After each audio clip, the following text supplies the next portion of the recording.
Bueno, habíamos visto el urbanismo con los diferentes tipos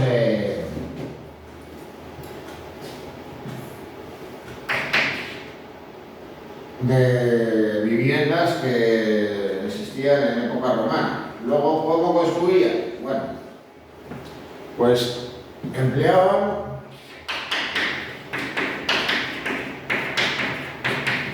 los órdenes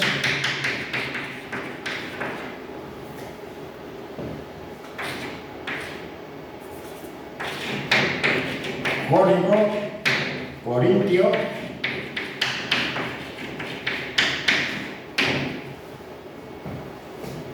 compuesto y toscano. Bueno, los órdenes jónico y corintio ya los he hablado con anterioridad. ¿Cuáles son los otros? Bueno, hay que señalar que los romanos no empleaban el orden dórico, les parecía demasiado simple y lo que preferían era emplear un orden que ya era empleado por los etruscos y que era semejante al orden dórico. ¿En qué consistía? Bueno, pues nos vamos a encontrar con un capitel semejante al del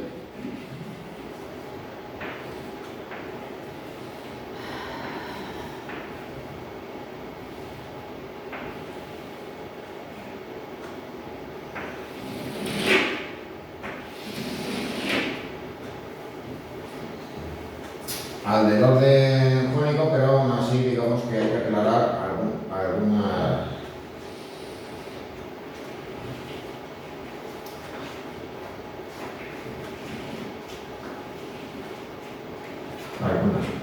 bueno, este sería el capitel del orden toscano, una columna de orden toscano, en la cual, pues a diferencia del orden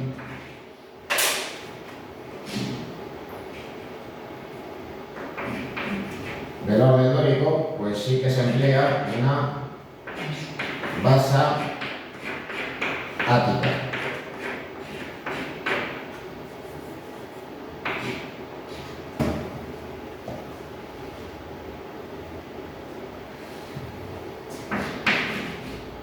El fuste, en vez de ser estriado o acanalado, es liso.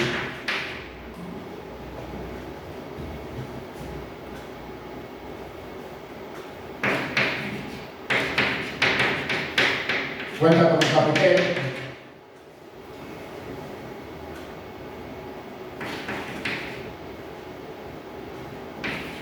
con ábaco y equino,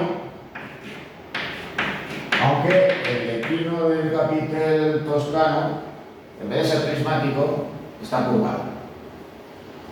Y entre el capitel y el fuste, ¿con qué nos encontramos? Pues con otro elemento del capitel, que se ensancha y que se destaca. Es el collarino.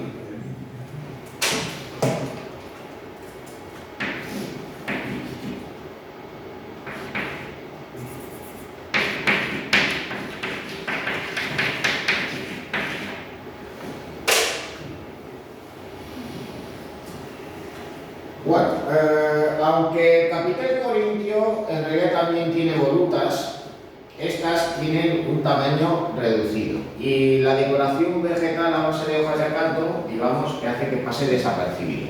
Sin embargo, pues los romanos piensan que ¿por qué no hacer una combinación de ambos capiteles, resaltando las volutas? Así que, ¿qué es lo que pasa con el orden compuesto?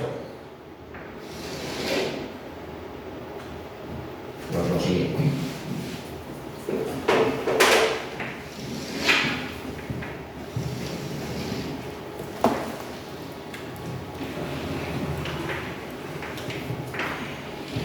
Nuevamente nos vamos a encontrar con una base ática.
Bueno, el fuste va a estar acanalado.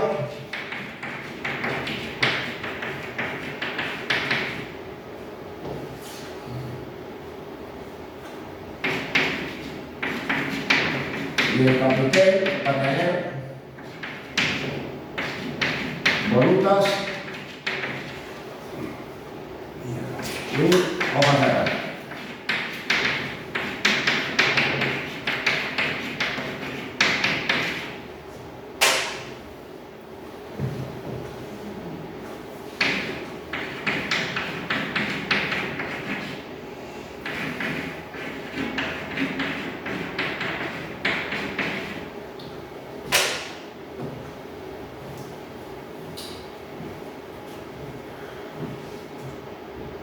Bueno, a diferencia de los griegos, los romanos van a construir sus edificaciones en altura y para ello van a recurrir a la superposición de órdenes. Bueno, ¿qué pasaba con los griegos? Pues tenían edificios de una altura, como mucho podían recurrir a una segunda, pero naturalmente, pues como realizan una arquitectura, digamos, sometida a la medida humana, pues sus edificios no van a ser especialmente altos. También hay que tener en cuenta una cosa, y es que un edificio público, como era el teatro griego, se construía aprovechando las laderas, los relieves en cuesta. Pero claro, los romanos cuando levantan anfiteatros, cuando erigen teatros en terrenos llanos, cuando levantan viviendas, pues van a construir edificios de 2, 3, 4, 5 alturas. Y para ello, pues van a recurrir a la superposición de órdenes. Bueno, ¿qué pasaba cuando un edificio tenía dos alturas? Como por ejemplo las fachadas falsas de los escenarios de los teatros. Bueno, pues si utilizaban el orden toscano, en la primera altura, en la segunda lo volverán a emplear. Si empleaban el orden corintio, lo volverán a utilizar. Pero cuando ya son 3 o 4 alturas, como en el caso del Coliseo, las circunstancias cambian.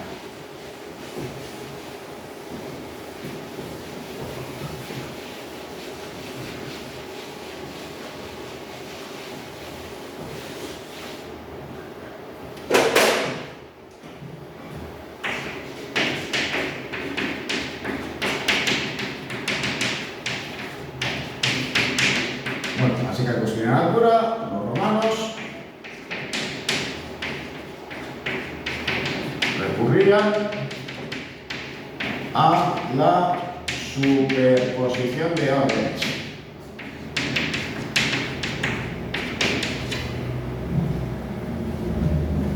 En la planta inferior iban a recurrir al más simple y menos sofisticado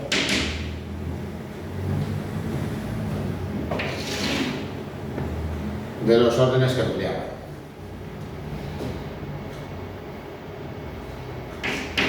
El orden toscano. En la siguiente altura iban a recurrir al jónico.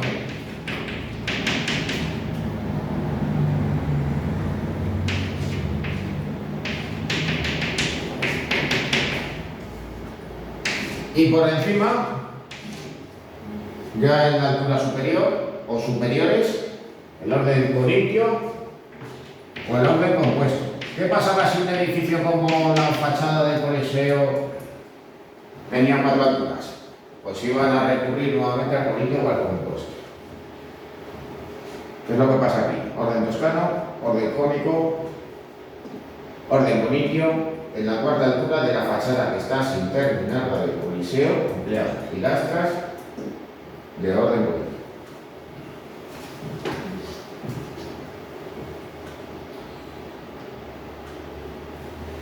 Otro aspecto a destacar en el caso de los romanos es que empleaban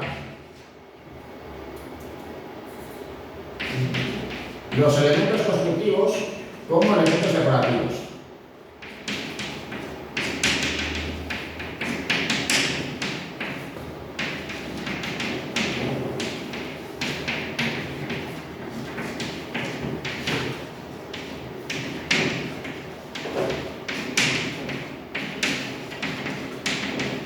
Fundamentalmente lo que van a hacer es adosar a las paredes columnas y pilares. Es decir, van a utilizar por un lado las pilastras, que van a recurrir a capiteles de los órdenes clásicos,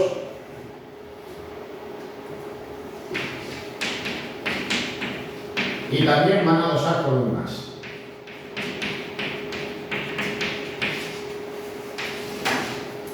Los romanos generalmente en los templos lo que hacían era tener solamente un pórtico en la fachada, para evitar que los muros fueran completamente lisos y por tanto monótonos, pues van a adosar columnas o si no pilastras. Luego también, y esto pues es reconocible en Palmira, en Palmira, en Petra, en Jordania. ¿Pero qué tiene que ver Petra con los romanos? ¿Algo? Sí. Porque aunque las construcciones fueran tardías, lo cierto es que cuando se hallaron la sorpresa fue tremenda y nos hace plantear también pues, cómo pudieron ser ciertas construcciones romanas que no han llegado hasta nosotros. Porque claro, cuando estamos pensando en un edificio romano estamos pensando en algo clásico, rematado con un frontón, con una planta alveolar. Y sin embargo, al hallarse los edificios de Petra, nos encontramos con una fachada que se parece más a la de un edificio barroco del siglo XVII, del siglo XVIII, que de una construcción que tiene 2000 años.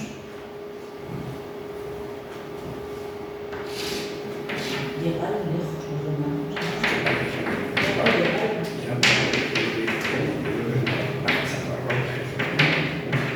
Y claro, en Petra nos vamos a encontrar con frontones que son rectos, que son curvos, como los que tenéis aquí, como los que empleaba Miguel Ángel en el siglo XVI, o partidos como a los que recurren arquitectos como Borromini.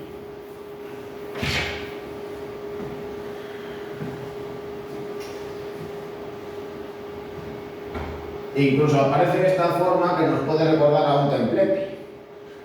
El caso es que eso digamos que nos hace plantear otras cosas, como también cómo van a utilizar el frontón como un elemento decorativo, como un elemento que sirve para rematar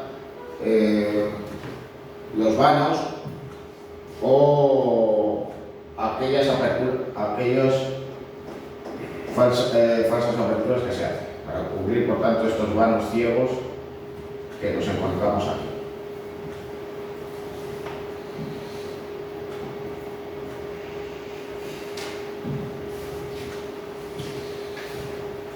Bueno,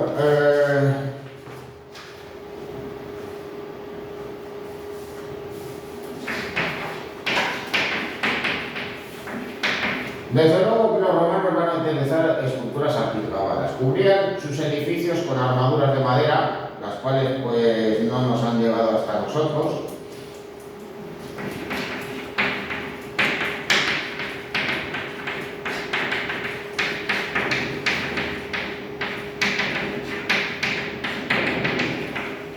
Pero evidentemente los romanos pues van a ser los primeros que van a emplear de manera decisiva y sistemática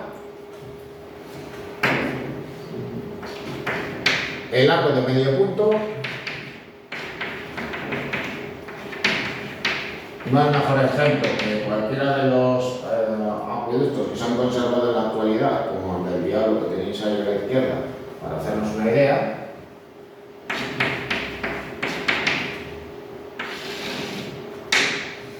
La bóveda de cañón,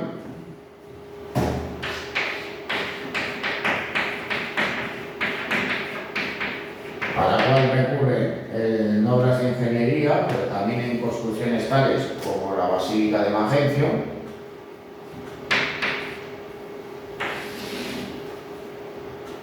Y la cúpula.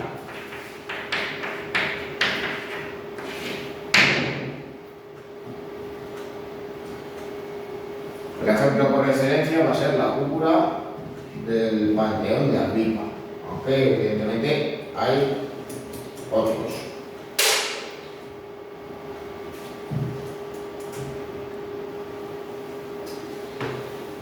Bueno, ¿qué materiales van a emplear?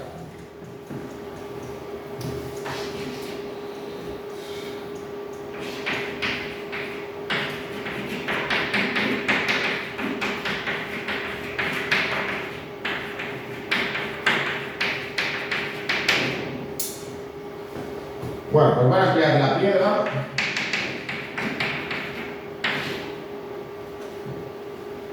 de diferente manera.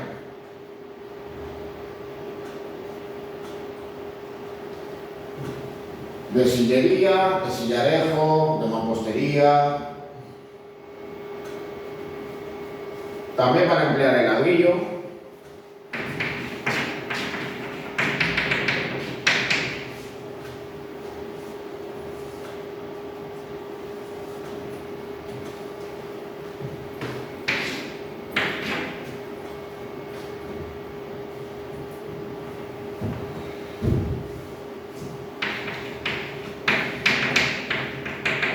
Y combinaciones de materiales, que básicamente van a ser dos. Bueno, en muchas ocasiones digamos que podría suceder que los romanos rellenasen pues los muros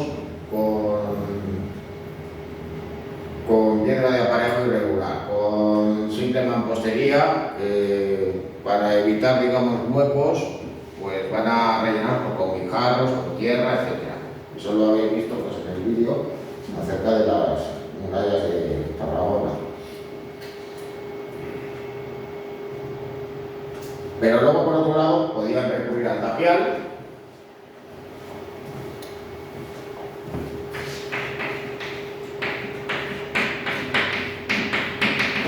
el cual pues, denominaba como opus craticium,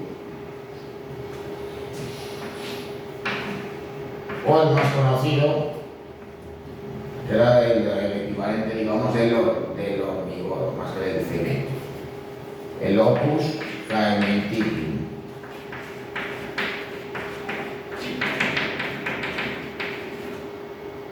La manera de trabajar con el opus caementicium era parecida como con el tapial. Creaban una estructura de madera que iban rellenando con esa mezcla de arena, cal y grava, como lo que tenéis aquí. Las piedras podrían ser de un tamaño más o menos mayor, y eso era lo que permitía pues, literalmente crear formas de arco e incluso estructuras abovedadas, porque eso permitía crear una estructura sólida y ligera al mismo tiempo. Pero claro, también tenía un problema. Y claro, ¿qué es lo que pasa con aquello que se mezcla con arena y con cal con el paso del tiempo? Que se puede desmoronar. La cal es porosa, la arena pues evidentemente no es como el cemento. Con lo cual en muchas ocasiones pues este material lo que como se empleaba era para rellenar las construcciones o se empleaba para crear las estructuras. Claro, si si se empleaba el material en los edificios, en la parte del interior, digamos que eso no podía constituir, digamos, excesivo problema. Se podía cubrir con cal, pero también podemos pensar que en ciertas ocasiones se podía quedar ahí en intemperie. Pero ¿qué pasaba con el exterior? Bueno, pues por un lado, que sufría más las inclemencias meteorológicas, y por otro lado, pues estéticamente era feo. A los romanos les interesaba que los edificios fueran prácticos, sólidos y duraderos. Pero eso no quiere decir que les gustasen las cosas feas. Con lo cual, en muchas ocasiones, el Opus Caementicium se va a enmascarar. ¿Cómo? Bueno, la manera más simple es con piedra de sillería o con ladrillo. Pero en otras ocasiones se van a recurrir a placas de otros materiales, fundamentalmente placas de mármol. Así que curiosamente en el exterior incluso pues había una suerte de puzzle, como si fuera un gran mosaico.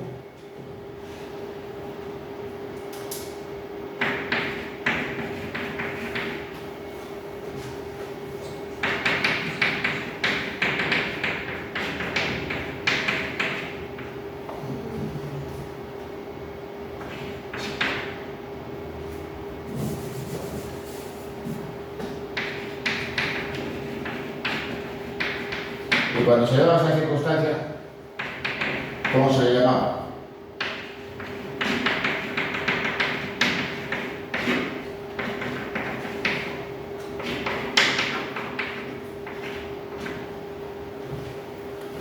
Pues el Opus Septimi.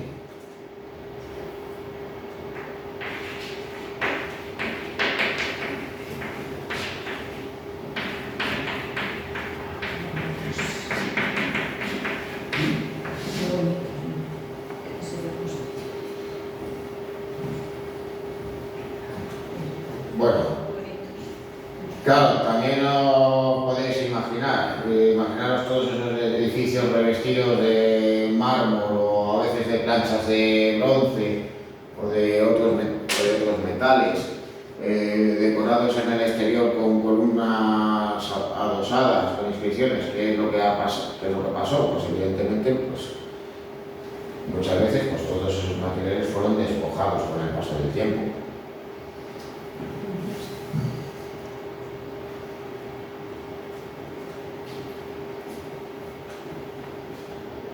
Bueno, aquí podéis ver pues, cómo se van combinando los materiales de construcción, algo que no nos debería de extrañar, sucede también actualmente.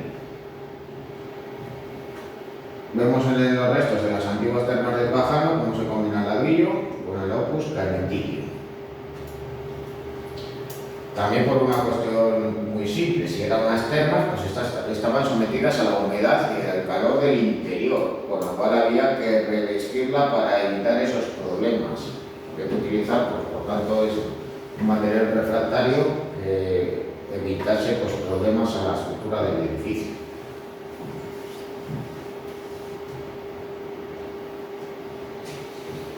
Bueno, cuando estamos pensando en opus de tal o cuál nombre en latín, lo que estamos pensando es cómo construían los romanos, cómo disponían los materiales.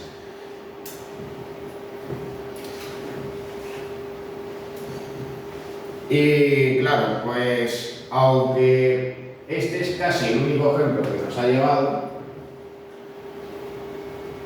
pues los romanos también empleaban la madera. ¿Y qué era lo que hacían? Bueno, pues algo pues, semejante a los entramados que se conservan en viviendas populares en la actualidad. Es decir, van a combinar la madera y en este caso pues la mampostería para realizar el llamado opus graticium. Con lo cual pues iban disponiendo de manera perpendicular vigas de madera, en ocasiones pues también las ponían en diagonal para reforzar, pero curiosamente también para aligerar la estructura. Y claro, pues nosotros de todos modos, al ver estos pilares de ladrillo, también está este entramado de madera con la piedra de mampostería, pues casi estamos pensando más en la casa de una vivienda en un pueblo de determinadas áreas de España, La recta. como la de Alberca o las de Covarrubias, más que en una construcción que se ha conservado en el Pular. Bueno, es una reconstrucción parcial, tampoco penséis que nos ha llegado así. Bueno, pues cómo iban disponiendo los materiales. Bueno, pues cada vez que hacían un edificio, cada vez que realizaban una construcción, pues recurrían a una disposición u otra. Bueno, si lo que hacían era disponer sillares prismáticos que van, digamos, encajando, pues, digamos que por esta manera.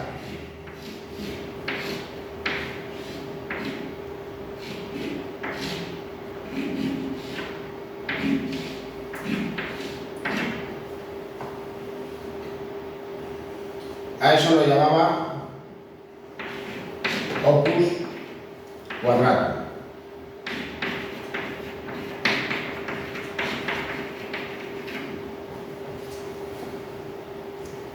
Ya fuera piedra de sillería, que ese era, digamos, el sistema habitual, ya fueran ladrillos, etcétera, etcétera. Pero en otras ocasiones podían ir alternando la disposición de los mismos.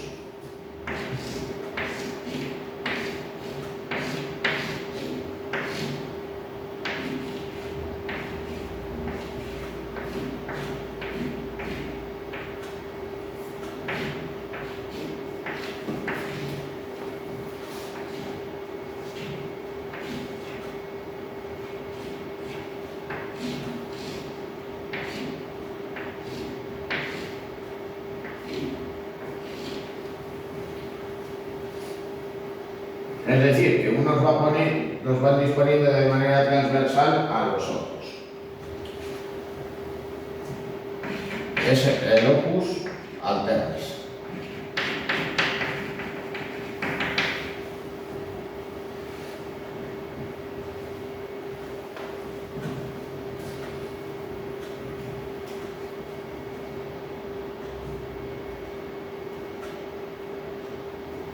Claro, luego también, ¿qué pasaba si se rellenaban los muros con el acustamentiquium o con tapial o con pared de otro material y luego se forraba con piedras de parejo irregular?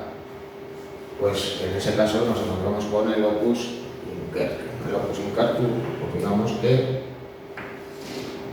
visto desde arriba, pues nos vamos a encontrar con superficies lisas.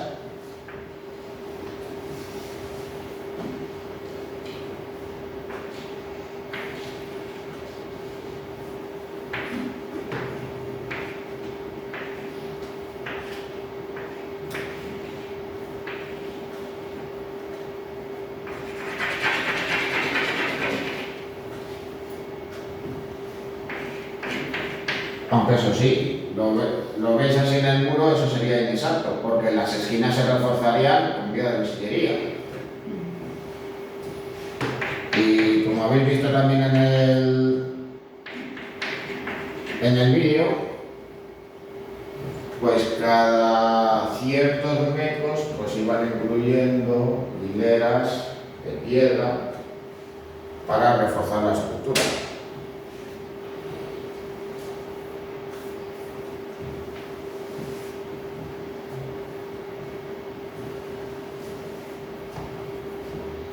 En el caso del ladrillo, pues bueno, ya la disposición de los mismos es todavía más compleja a la hora de levantar las paredes o combinarlo con otros materiales.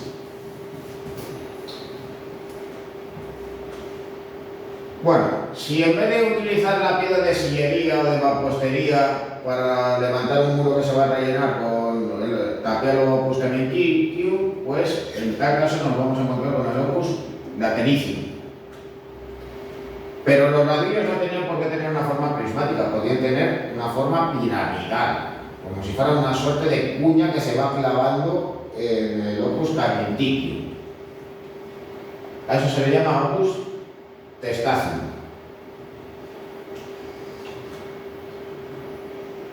Si se disponían los ladrillos formando bandas, al emplear ladrillos de este tipo que se van introduciendo dentro de esas hileras, a eso se le llama opus spicatum. Y si por el contrario nos vamos a encontrar con esos ladrillos de forma piramidal, pero que tienen una base cuadrada en vez de rectangular, pues se va a formar una retícula. De ahí el nombre, opus reticular. Bueno, de todas maneras, cuando los romanos lo que querían era hablar de muros donde se empleaban diferentes materiales y dispuestos de una manera, digamos, diversa, porque nos podemos encontrar con muros que tienen piedras de sillería, ladrillos, opus cementitium, y además, en el caso de los ladrillos, utilizarse de diferentes tipos, ya fueran de forma piramidal, de cuña o prismáticos, pues eso lo llamaban opus mixtum. Bueno, y aquí tenéis pues ejemplos a la vista. El spicatum, además, generalmente era el que se empleaba en los suelos. Bueno, aquí tenéis pues el opus incatum, es decir, el muros de mampostería, el opus reticulatum,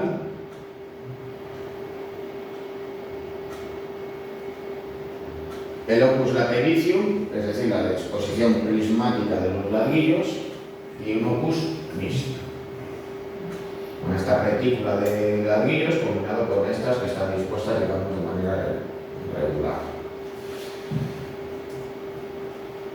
Bueno, de entre los opus faltaría uno,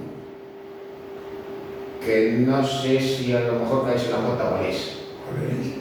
Otro opus, Otro tipo de opus. otro tipo de actividad. ¿Tú qué sabes? No, si estás hablando Sería- de los ladrillos, eso se llama aparejo. De ahí viene el nombre de aparejador. Bueno, pero el aparejo también corresponde a la piedra de sillería. Lo que pasa es que de todos modos pues el equivalente cuando las construcciones eran en piedra, pues el equivalente de los aparejadores eran los canteros. Pues los canteros no es que se dedicaban a hacer los bloques de piedra de tal cual forma, sino que eran los que determinaban qué forma tenía que tener y dónde se tenía que emplazar. El que quedaría, digamos, por mencionar es el opus tessellatum. Ah, pero eso es para más pequeñitas. La suerte. Las pequeñitas y el sentile es el de que se da grandes. Que es el mosaico. Bueno, esto ya lo había estado mencionando. Que es el que el otro día. Perdura, medida.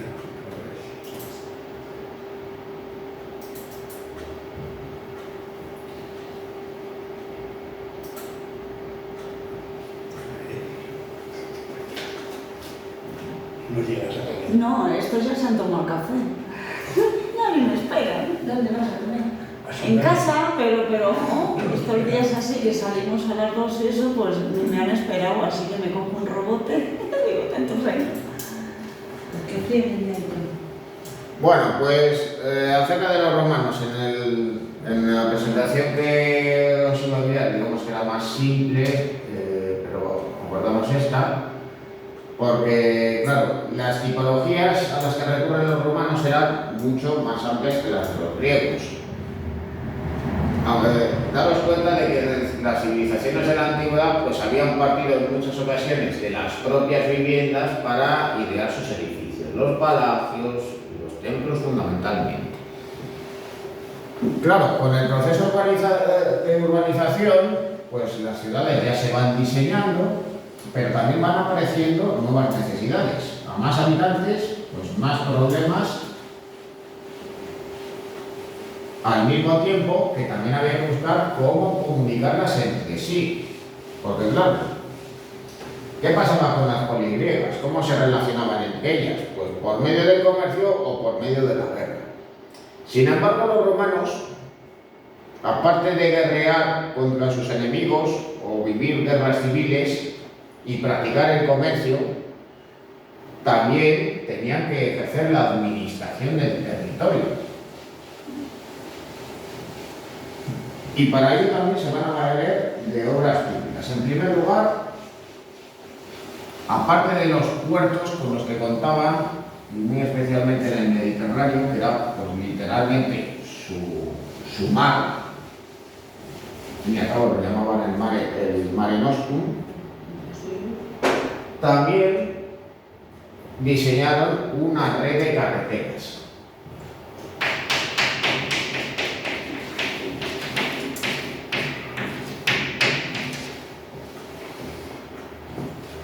Bueno, para poder emprender la romanización, los romanos van a construir obras públicas y para poder comunicar los diferentes lugares del imperio, pues van a diseñar una red de calzadas.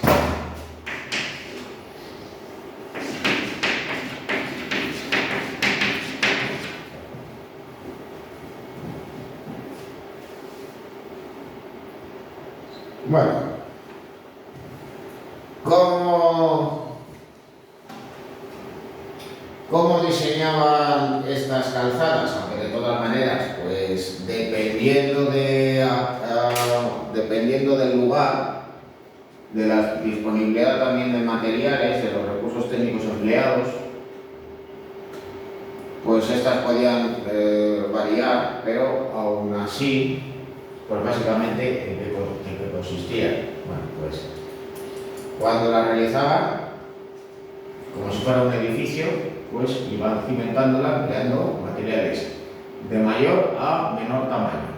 Es decir, primero utilizaban piedra, luego grava, después tierra y luego por encima las losas correspondientes. No, eran piedras todavía de mayor tamaño. Este sistema a la hora de construir calzadas y carreteras, pues de todas maneras, pues ha sido empleado hasta no hace tanto tiempo, porque el sistema de adoquinado, pues digamos que no es tan distinto.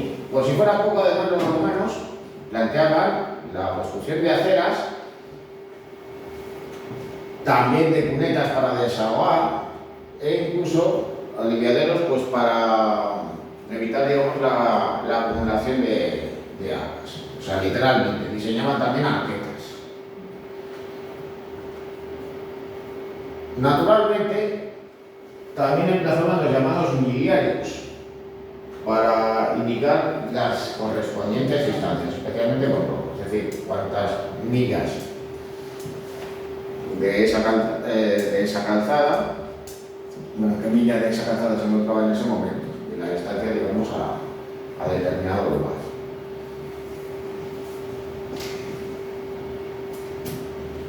Eso exigía pues importantes obras de ingeniería que incluía el diseño de las carreteras e incluso la construcción de túneles. Claro, los túneles de los romanos pues no dejaban de ser túneles más pequeños y más cortos que los que se realizan en la actualidad, pero también hay que tener en cuenta una cosa, que se realizaban a pico y pala. Buscaban, digamos, pues los mejores caminos posibles, sorteando los posibles problemas que pudiera dar el terreno, encontrando pues, los pasos naturales y levantando calzadas en aquellos puertos de montaña que se pudieran encontrar o salvando los desniveles mediante puentes. Aquí tenéis, pues, de todos modos, pues la calzada mejor conservada que hay en España.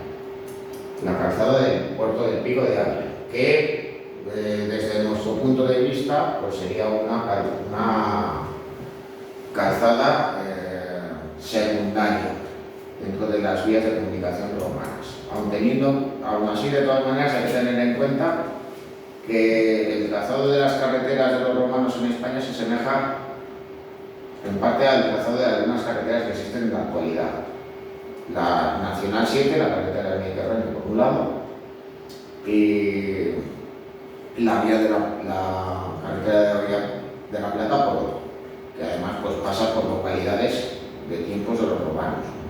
¿Y la han Sevilla, respetado? Mérida, Astorga. Que si la han respetado la calzada o han hecho lo que les ha dado la gana. No, claro, respetado. El transporte público está respetado. La del Puerto del Pico, de hecho, pues se sigue utilizando en la actualidad como vía pecuaria. Sí, sí, sí. Es decir, pues los que conducen el ganado pues, no tienen que estar todo el rato por la carretera, la cruzan lo justo porque la aprovechan para llevar el ganado de los pastos de invierno a los de verano y al revés. Bueno, con esto pues lo dejamos aquí. No, muchísimo.